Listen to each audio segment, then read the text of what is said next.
Teman-temanku, Shalom, berjumpa lagi dalam YouTube channel Tanya Aja Pasti Ku Jawab. Berikut ini kita akan menyaksikan sebuah diskusi agama antara apologet Kristen Effendi Usman ataupun Pendi Aceh bersama dengan Muslim yang kemudian menjadi orang percaya oleh karena kasih karunia Tuhan. Seperti apa diskusinya? Saksikan video ini dari awal sampai habis dan semoga memberikan pencerahan ya.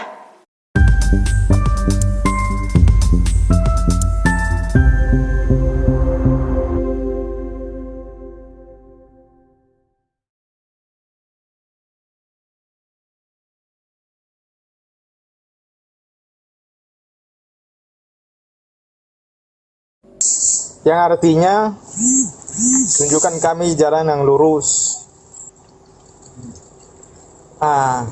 Situ dijawab oleh Al-Zukhruf ayat 61 bahwa Nabi Isa itulah jalan yang lurus. Setelah itu saya tidak masih ragu ayat itu, kok bisa Nabi Isa jalan yang lurus, padahal Muhammad yang kita ngambil contoh bagi umat Muslim. Setelah itu Pak, saya baca surat Al-Hadid Pak, surat Al-Hadid ayat 3 dan 4. Ayat itu menyatakan bahwa awal dan akhir itu itulah yang menciptakan langit dan bumi dan menciptakan segala sesuatu itu. Yang awal dan akhir itu, dan yang zahir itu Pak, yang lahir. Itu kan dikatakan zahir itu kan artinya lahir Pak. Berarti kan lahir itu saya berpikir, lahir ini apa maksudnya? Setelah itu Pak, karena saya bingung itu, siapalah yang awal dan akhir itu? Berarti awal dan akhir itu Tuhan ya. Saya baca di surah Al-Imran 45 Pak, bahwa Nabi Isa itu diciptakan dengan di kalimatullah, diciptakan dengan firman dia Pak. Bukan diciptakan dari mani, bukan diciptakan dari tanah. Dan dia yang terkemuka di dunia dan di akhirat. Berarti kan kalau dia di akhirat Pak, udah dijelas tadi kalau awal dan akhir itu. Dan kita pun dan kami pun sebelum saya Kristen, kami percaya juga Nabi Isa itu dialah yang datang dan di akhir zaman nanti. Berarti kan udah jelas itu di Al-Imran, yang terkemuka di dunia dan di akhirat. Berarti Yesus itulah yang Tuhan. Makanya saya penasaran baca di Alkitab dan jumpalah itu firman. Firman itu Allah, dan Allah itu kan tadi kalimatullah kan.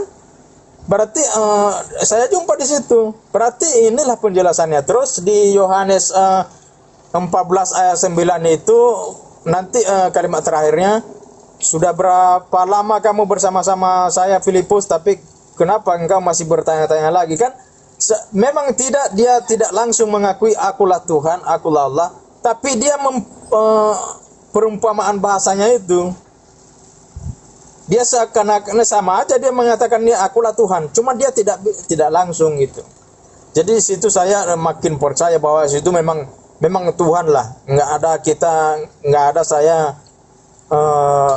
ini karena ada pacar Kristen tidak, atau ada yang kawan, enggak. Memang dari diri saya sendiri, dari Al-Quran itu. Dari dalam Al-Quran memang betul saya menyimak bahasa kalimat-kalimat itu betul. Tanpa kadang saya ada bertanya juga sama Pak Ustadz, tapi saya belum puas ya. Saya memahami sendiri gitu. Pada tahun berapa itu Pak Pendi? Pada tahun berapa itu Bang Ihsan? Ini saya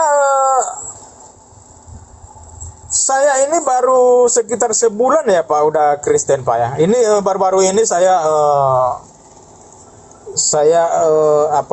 percaya si Kristus itu. Selama ini dulu saya waktu ikut takbir pendakwa ini dari masjid ke masjid, saya pernah juga ucap-ucap di situ, dan orang Kristen itu seperti saya bilang lah, orang Kristen ini memang bodoh, nggak ada otak ya. Tapi saya udah sampai nangis kemarin, aku ingat kata-kataku itu. Sama kita Bang. Ikut takbir Pak, ikut adawan di masjid ke masjid. Keluarga bagaimana Bang Ihsan? Ya banyak sih serangan-serangan, tapi saya abaikan. Dan saya masih belum bisa menghadapi orang itu karena saya masih belum tahu isi Alkitab itu. Nanti saya jelaskan, masih belum bisa lah. Tapi ada orang tua sangat marah dan saya berikanlah ayat-ayat tadi itu, tapi masih mereka ragu. Tanya jawaban mereka, tanyalah sama Ustadz, kayak kalimat itu, kalau itu salah pemahaman kamu tuh. Betul. Tapi saya abaikan aja tadi. Tapi tidak bisa lagi saya memahami itu karena saya udah yakin kali bahwa Yesus itu memang Tuhan betul dia. Yesus. Amin, amin. Tetap semangat Bang ya. Berarti sama kita Bang. Tetap kuat Bang, tetap semangat Bang ya. Kemiripan kita. Berarti sama kita Bang. Hampir punya kemiripan kita dalam percaya kepada Yesus. Saya juga dulu menghina kekristenan, mengolok-ngolok, mencaci maki. Itu karena ketidaktahuan saya. Nah, tetapi begitu saya tahu siapa Yesus Kristus itu, saya minta ampun, saya menangis juga sama Tuhan. Saya minta ampun sama Tuhan dan saya minta maaf kepada orang Kristen. Seandainya bukan, saya selalu berkata begini, ini kemungkinan doa-doa kalian, saya bilang, doa-doa orang Kristen. Di saat saya menghina, kalian mendoakan, kalian mengampuni, kalian mengasihi. Akhirnya saya bisa melihat Kristus dari pengampunan itu, dari kasih itu. Masya Allah, memang kata-kata mulia itu Bang ya. Bisa kita menghina mereka, tapi mereka berdoa malahan sama kita ya. Betul, betul. Yang seperti Abang bilang, saya juga mencari Bang, saya pernah menggali juga. Huwa awalu wal akhiru wal zahiru wal batinu. Yang tertulis dalam surat Al-Hadid Bang ya. Huwal awalu wal akhiru wal zahiru wal batinu wa huwa bikulli syai'in alim. Dialah yang awal, yang akhir, yang zahir, yang batin, dan dia maha mengetahui segala sesuatu. Nah, kalau kita bertanya di sini, ayat ini siapa sih yang berbicara? Allahkah yang berbicara atau orang lain yang berbicara? Nah, kalau Allah yang berbicara, kenapa Allah menunjukkan dia? Dia tidak merujuk kepada dirinya. Seperti kata Yesus, akulah yang awal, akulah yang akhir. Bukan merujuk kepada dirinya yang awal, yang akhir. Tapi Allah bukan merujuk kepada dirinya yang awal, yang akhir, tetapi merujuk kepada dia. Dia di sini siapa? Huwal awalu wal akhiru wal zahiru wal batinu. Al-Quran zaman dulu Pak, saya menemukan Al-Quran zaman dulu dan itu ada sama Pak Tom ya, Tom and Jerry. Wa zahiru di sini diartikan dulu, diterjemahkan nampak Pak. Zahir itu nampak, lahir dia. Tetapi kalau kita bertanya kepada teman-teman muslim sekarang, apa makna kalimat zahir fil Quranil Karim surat Al-Hadid? Banyak sekali mereka Ayatus salasah.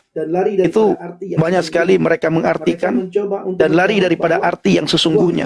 Mereka mencoba untuk menjawab bahwa zahir yang di sini adalah bukan nampak, bukan kelihatan secara nyata. Tetapi zahir yang dimaksud, banyak sekali penafsiran-penafsiran orang tersebut seperti Bang Ihsan bilang, sehingga lari daripada makna tersebut dan kita tidak mendapatkan kepuasan daripada jawaban itu. Dan kalau kita kejar terus, mereka akan mengatakan, jangan banyak bertanya, nanti kamu bisa murtad. Nah, Bang Ihsan temukan nggak hal tersebut? Jangan banyak bertanya kau Ihsan, nanti kau bisa murtad. Iya, nggak akan murtad, nggak akan. Ini walaupun kita udah dipakai politik dengan bahasa zahir itu Bang, yang jelas kita kalau hari raya Idul Fitri itu, yang baik, mohon maaf lahir dan batin, udah jelas itu lahir. Jadi harus kita ambil kalimat itu. Apa tuh maksudnya? Kenapa kita kalau meminta maaf, mohon maaf lahir dan batin, udah jelas itu. Lahir dan batin, betul, betul. Nah, udah jelas itu dikatakan lahir. Jadi kita nggak bisa jadi politik lagi Zuhir itu. Itu kan pakai politik di dalam Al-Quran itu kan tidak langsung dengan bahasa terjemahannya, tapi tetap dibuat zahir. Nah itu. Jadi kita nggak bisa apa. Saya berpikir waktu itu, kenapa saya kalau Idul Fitri itu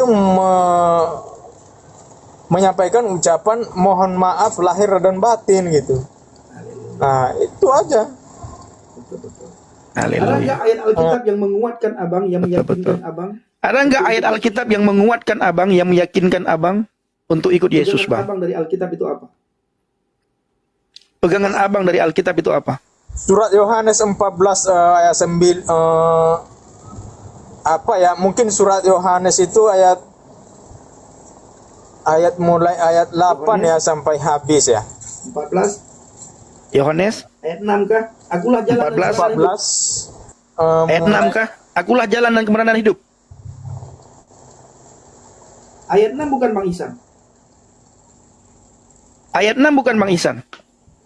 ya itulah Pak. Sampai habis tuh Pak, sampai habis tuh saya bacanya tuh. Nanti di kalimat terakhirnya, sudah berapa lama kamu Filipus tidak mengenal aku. Itulah nanti. Dia kan udah jelas di situ, dia menyatakan dirinya Allah Pak. Cuman tidak langsung. Dia memakai perumpamaan bahasa. Karena dia, kenapa udah pernah saya baca di surat apa kemarin, apa ya? Lupa saya. Itu yang menyatakan langsung sembahlah aku itu cuman iblis. Dia meminta-minta menyembah dia itu cuman iblis. Sementara kalau Allah mana bisa seperti itu ya. Iya. Ya, dia hanya harus minta-minta disembah. Karena Allah itu Bang Ihsan, kau mau sembah aku, tidak mau sembah aku tetap Allah. Ya, itu Pak. Itu saya mengambil, kalau saya sih tidak menghafal ya, tapi karena baru-baru aja sih saya membaca Alkitab ini, saya tidak begitu apa. Ini baru sekitar sebulan Pak, saya udah menyaksikan bahwa ngikut Kristus. Iya, baru sadar saya sekarang. Haleluya. Bang Ihsan tinggal di wilayah mana? Pekanbaru Pak. Oh, siap. Tapi anak-anak saya di Aceh sana Pak, di Aceh lagi pesantren. Wow, Aceh mana? Aceh Selatan, Labuan Haji Pak. Situ mereka lagi pesantren. Iya, itu terkenal itu pesantren di Labuan Haji. Pekanbaru Bang Ihsan. Saya sering ke Pekanbaru Bang Ihsan. Ya bisa Pak. Saya juga di pesantren dulu Pak, waktu saya belum menikah, di pesantren Pantun Labu, Pantun Bre di kampung itu. Pantai Bru. Pantun Bre Pak, ada Pantun Labu, gitu. Simpang Pantan Labu, Simpang Pantai Bru. Kalau dari Medan belok arah ke kanan. Ya betul Pak, dekat daerah Lak Sumawe. Iya, belum nyampe Sumawe dia di Pantan Labu ya. Berarti bahasa Aceh bisa Bang. Iya. Oh, siap. Berarti bahasa Aceh bisa Bang Ihsan. Dia bacut, tapi mau puji Tuhan. Halo Kak Sofi, masih monitor Oke, Kak? Bang Ihsan, apa yang mau ditanyakan? Halo Kak Sofi, masih monitor Kak? Silakan Bang Ihsan. Ini ada Kak Sofi. Silakan Bang Ihsan. Ini ada Kak Sofi sebagai pengajar. Ini Matius 21 ayat 42 itu saya agak penasaran sih ayat itu apa tuh maksudnya, karena ini kan batu itu sekarang sudah menjadi penjuru dan itu di mata Tuhan apa ya, dan itu pandangan di mata Tuhan atau lupa saya. Itu Matius berapa Bang Ihsan? Matius berapa? Matius 21 ayat 42. Ini saya nggak bisa buka data, ini bisa keluar saya sini nanti, soalnya saya HP satu aja. Matius 21 ayat 42. Iya. Kata Yesus kepada mereka, penjuru belum pernah itu. kamu baca Iya. kitab dalam Kata Yesus kepada mereka, belum pernah kamu baca kitab dalam kitab suci, batu yang dibuang oleh tukang-tukang bangunan telah menjadi batu penjuru. Hal itu terjadi dari pihak Tuhan, suatu perbuatan ajaib di mata kita. Kak Sofi. Iya, jadi kalau kita konteksnya, iya Pak. Jadi begini Pak, tukang-tukang bangunan di situ, Yesus kan selalu bicara dalam perumpamaan. Ya, jadi dikatakan jikalau Tuhan datang ke dunia ini, maka dia akan membuka mulutnya dengan amsal dan perumpamaan. Jadi makanya Yesus selalu memberitakan Injil Kerajaan Surga itu dengan perumpamaan. Jadi Alkitab kita Perjanjian Baru itu penuh dengan perumpamaan. Nah, kalau kita lihat di situ Pak, itu sebenarnya nggak usah diterjemahkan lagi, karena itu Yesus bicara mengenai perumpamaan tentang penggarap kebun anggur, betul? Dan di dalam Alkitab kebun anggur itu adalah Israel, dia melambangkan bangsa Israel. Penggarap-penggarap kebun anggur di situ dikatakan siapa? Nabi-nabi yang dikirim kepada bangsa Israel, yang diutus kepada bangsa Israel. Nah, kita baca di situ, belum pernahkah kamu baca dalam kitab suci batu yang dibuang oleh tukang-tukang bangunan dan telah menjadi batu penjuru? Hal itu terjadi dari pihak Tuhan, suatu perbuatan ajaib di mata kita. Sebab itu aku berkata kepadamu bahwa kerajaan Allah akan diambil daripadamu dan akan diberikan kepada suatu bangsa yang akan menghasilkan buah kerajaan itu. Dikatakan begini Pak, imam-imam kepala dan orang Farisi ketika mendengar perumpamaan-perumpamaan itu, mereka mengerti bahwa merekalah yang dimaksudkannya. Jadi yang dimaksudkan dengan hamba-hamba yang disuruh kepada penggarap kebun anggur itu adalah apa? Penggarap-penggarap kebun anggur itu adalah apa? Imam-imam kepala dan orang-orang Farisi yang harusnya memberikan pengajaran yang benar kepada orang Israel pada waktu itu untuk menghasilkan buah. Tetapi ternyata apa? Pengajaran mereka itu justru menyimpang, banyak tradisi-tradisi manusia yang justru dimasukkan di situ dan sebagainya. Nah, batu yang dibuang tukang penjuru adalah Mesias itu sendiri. Tukang-tukang bangunan itu adalah imam-imam kepala dan orang Farisi. Di situ jelas, ya. Artinya mereka tidak mau mengakui Yesus sebagai Mesias. Akhirnya apa? Maka dikatakan diambillah kerajaan Allah ini. Kalau Bapak baca misalnya di Roma 11. Coba kita buka Roma 11. Kita buka Roma 11. Gak apa-apa Pak, soalnya masih sebulan ya, jadi belum membaca seluruhnya ya. Di dalam Roma 11, itu perumpamaan mengenai Rasul Paulus bicara mengenai pokok zaitun yang sejati, itu bicara Mesias. Kemudian ada orang-orang Yahudi itu diumpamakan carang-carang yang tidak percaya. Ya. Di situ beberapa orang Yahudi yang tidak percaya dipatahkan dari cabangnya, dan kita dari bangsa-bangsa lain itu dicangkokkan kepada apa? Pokok zaitun sejati. Jadi karena ketidakpercayaan mereka, maka keselamatan itu sampai kepada kita Pak. Kepada Pak Bang Pendi yang orang Aceh, saya yang ada di Jawa, kepada orang-orang yang jauh. Justru karena apa? Ketidakpercayaan orang Yahudi itu nih. Coba saya bacakan ya Roma 11 mulai ayat 11 ya. Nanti Bapak baca konteks secara utuh. Sebenarnya LAI sudah memberikan mempermudah kita dengan memberikan konteks-konteksnya. Tadi yang Bapak baca, penggarap kebun anggur itu siapa, tukang-tukang bangunan itu siapa. Saya bacakan Roma 11 mulai ayat 11 ya. Maka aku bertanya, kata Rasul Paulus, adakah mereka tersandung dan harus jatuh? Maksudnya orang Yahudi. Sekali-kali tidak. Tetapi oleh pelanggaran mereka, keselamatan telah sampai kepada bangsa-bangsa lain, termasuk kepada Anda dan saya, supaya membuat mereka cemburu. Sebab jika pelanggaran mereka berarti kekayaan bagi dunia, dan kekurangan mereka berarti kekayaan bagi bangsa-bangsa lain, terlebih lagi kesempurnaan mereka. Aku berkata kepada kamu, hai bangsa-bangsa bukan Yahudi, justru karena aku rasul untuk bangsa-bangsa bukan Yahudi, dan aku akan menganggap hal itu kemuliaan pelayananku, yaitu kalau aku dapat membangkitkan cemburu di dalam hati kaum sebangsaku menurut daging, dan dapat menyelamatkan beberapa orang dari mereka. Sebab jika penolakan mereka berarti pendamaian bagi dunia, dapatkah penerimaan mereka mempunyai arti lain daripada hidup dari antara orang mati? Jikalau roti sulung adalah kudus, maksudnya Mesias, maka seluruh adonan juga kudus. Dan jikalau akar adalah kudus, maka cabang-cabang juga kudus. Karena itu, diperhatikan ya Pak ya, Roma 11, Bapak catat ayatnya, ayat 11 sampai dengan ayat 23 ya, atau 24. Karena itu, apabila beberapa cabang telah dipatahkan, maksudnya orang Yahudi yang tadinya keselamatan itu pertama kali diberitakan kepada mereka, tapi karena mereka tidak percaya, mereka membuang Yesus sebagai batu penjuru itu, mereka tidak percaya dia adalah Mesias yang dijanjikan itu, maka cabang ini telah dipatahkan ya, karena ketidakpercayaan mereka. Dan kamu, kata Rasul Paulus, sebagai tunas liar telah dicangkokkan dan turut mendapat bagian dalam akar pohon zaitun yang penuh getah. Jadi kita tuh dicangkokkan ke dalam imannya orang Yahudi Pak ya. Janganlah kamu bermegah terhadap cabang-cabang itu. Jikalau kamu bermegah, ingatlah bahwa bukan kamu yang menopang akar itu, melainkan akar itu yang menopang kamu.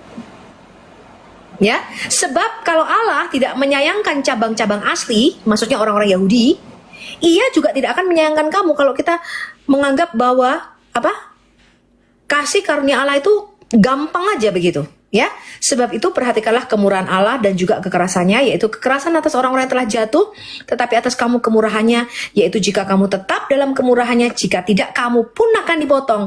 Tetapi mereka pun, orang-orang Yahudi, akan dicangkokkan kembali jika mereka tidak tetap dalam ketidakpercayaan mereka. Ya, jadi jika orang Yahudi itu percaya menerima Yesus, maka mereka pun akan kembali dicangkokkan ke dalam Iman bahwa Yesus adalah Mesias, sebab Allah berkuasa untuk mencangkokkan mereka kembali. Sebab jika kamu telah dipotong sebagai cabang dari pohon zaitun liar dan bertentangan dengan keadaanmu itu, kamu telah dicangkokkan pada pokok zaitun sejati. Terlebih lagi mereka orang Yahudi yang menurut asal mereka akan dicangkokkan pada pokok zaitun mereka sendiri. Begitu ya Pak ya. Jadi karena ketidakpercayaan orang Yahudi ini, kan yang menyalibkan Yesus, yang membawa Yesus ke sampai dihukum salib itu kan orang-orang Farisi, ahli-ahli Taurat, yang di situ diumpamakan sebagai tukang-tukang bangunan, ya. Karena ketidakpercayaan mereka, maka keselamatan itu bisa sampai kepada bangsa-bangsa lain, Pak, termasuk Anda dan saya. Gitu ya, Pak ya. Jadi yang dimaksud batu penjuru siapa? Tuhan Yesus kita. Oke, siap.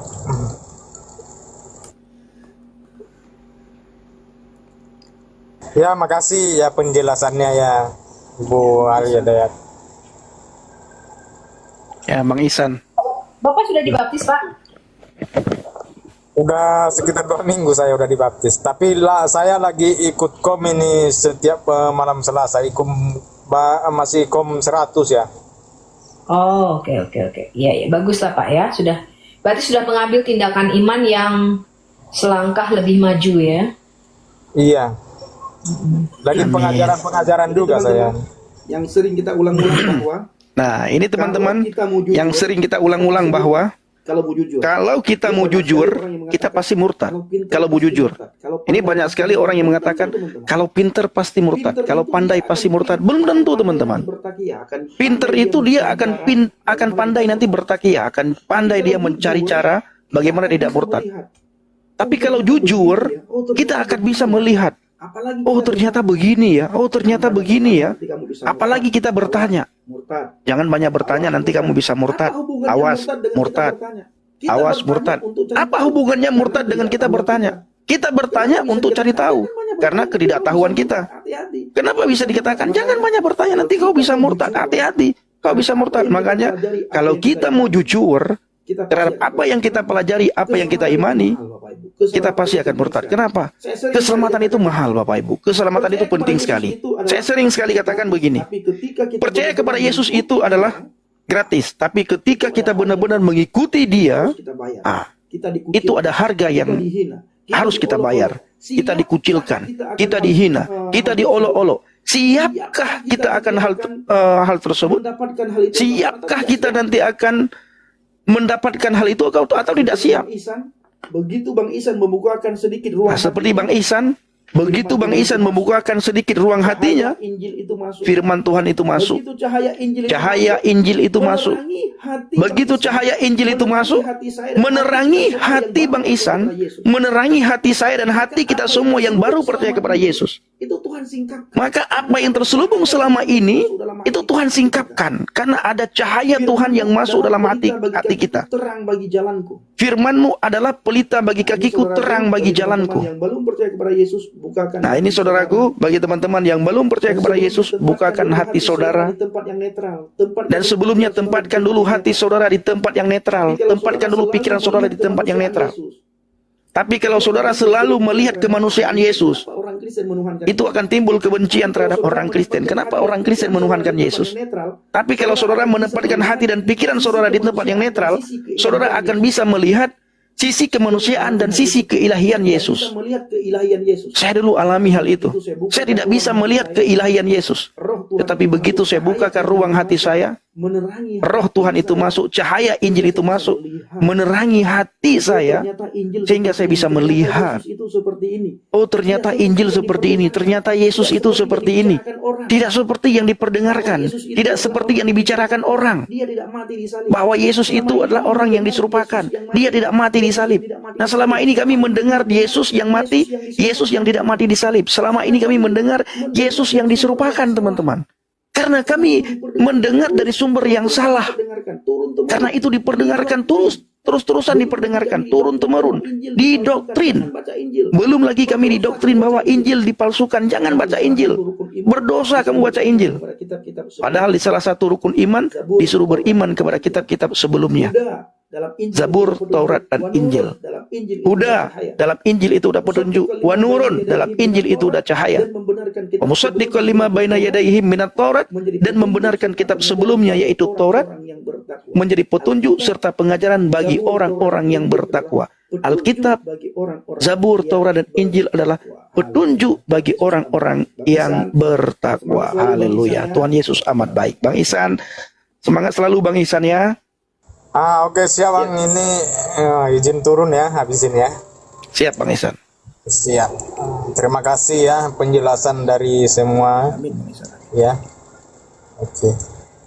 Amin Bang Ihsan, amin, amin. Selamat siang Pak ya. Siang Bang Ihsan, siang. Tuhan Yesus memberkati. Sehat-sehat semua Amin, selalu, Bang amin, Ihsan, ya. amin. Tuhan berkati. Puji Tuhan, kita sudah bersama-sama dari awal sampai habis menyaksikan bagaimana diskusi agama ini berlangsung, dan kita mendengar bagaimana saudara kita yang berasal dari Pekanbaru yang semula dia adalah seorang muslim yang sangat membenci dengan jalan Tuhan ataupun membenci orang-orang Kristen, tetapi kemudian Tuhan beranugerah kepada dirinya. Waktu saya mendengarkan daripada kesaksiannya di dalam Komal ini, saya teringat kepada Rasul Paulus yang semula dia juga sangat membenci akan jalan Tuhan. Bahkan dia banyak menganiaya orang-orang yang percaya kepada Tuhan. Tetapi ketika kasih karunia Tuhan melawat dia dan memanggil dia, maka dia akhirnya bertobat. Dia akhirnya meninggalkan jalannya yang salah dan datang kepada Tuhan, menyerahkan hidupnya untuk boleh menjadi pelayan Tuhan, bahkan dia menjadi rasul yang sangat luar biasa. Mari kita doakan untuk saudara kita ini supaya keputusannya menjadi orang percaya boleh semakin teguh, dan dia pun boleh semakin kuat di dalam iman, semakin bertumbuh dan semakin mengasihi Tuhan. Tuhan Yesus memberkati.